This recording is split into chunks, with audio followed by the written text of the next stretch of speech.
Kisah usang tikus-tikus kantor yang suka berenang di sungai yang kotor. Kisah usang tikus-tikus berdasi yang suka ingkar janji lalu sembunyi di balik meja teman sekerja, di dalam lemari dari baja. Kucing datang, cepat ganti muka, segera menjelma, bagai tak tercela. Masa bodoh, hilang harga diri, asal tak terbukti, tentu sikat lagi.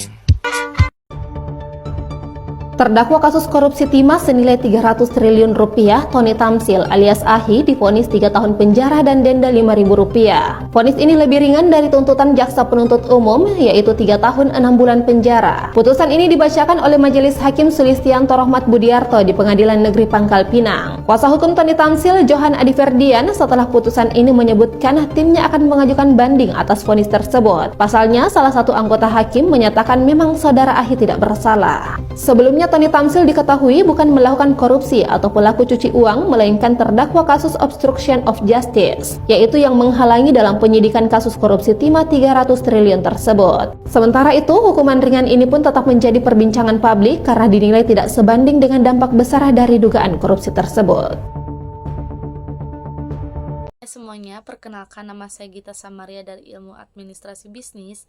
Di sini saya akan memberikan komentar terhadap kasus korupsi Tony Tamsil yang telah merugikan negara 300 triliun dan dikenakan denda sebesar Rp5.000 saja dan divonis 3 tahun penjara. Menurut pendapat saya tentang hukuman Tony Tamsil, itu dapat menimbulkan berbagai reaksi. Hukuman yang dianggap dalam kasus yang sangat besar ini bisa memicu kekecewaan terhadap masyarakat.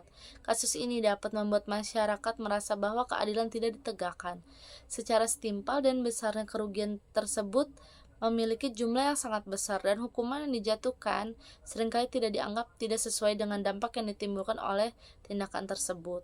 Vonis yang ringan ini dapat mengindikasikan adanya kelemahan dalam sistem hukum yang ada. Hal ini mungkin bisa merujuk pada faktor-faktor yang kurang pembuktian yang kuat, atau mungkin adanya pengaruh luar yang mempengaruhi proses pengadilan seperti tekanan politik, hukuman yang tidak tegas terhadap pelaku kejahatan yang besar. Keputusan seperti ini bisa bikin orang kehilangan kepercayaan terhadap sistem hukum dan negara. Masyarakat bisa merasa bahwa tindakan yang merugikan negara besar-besaran tidak dihukum yang tidak pantas, yang akhirnya membuat orang jadi lebih apatis dan gak peduli lagi pentingnya terhadap hukum di Indonesia ini. Jadi kalau hukuman yang dijatuhkan terasa nggak adil dan terlalu ringan, ini bisa membuatkan kekecewaan dan merasa hukum nggak bekerja dan semestinya.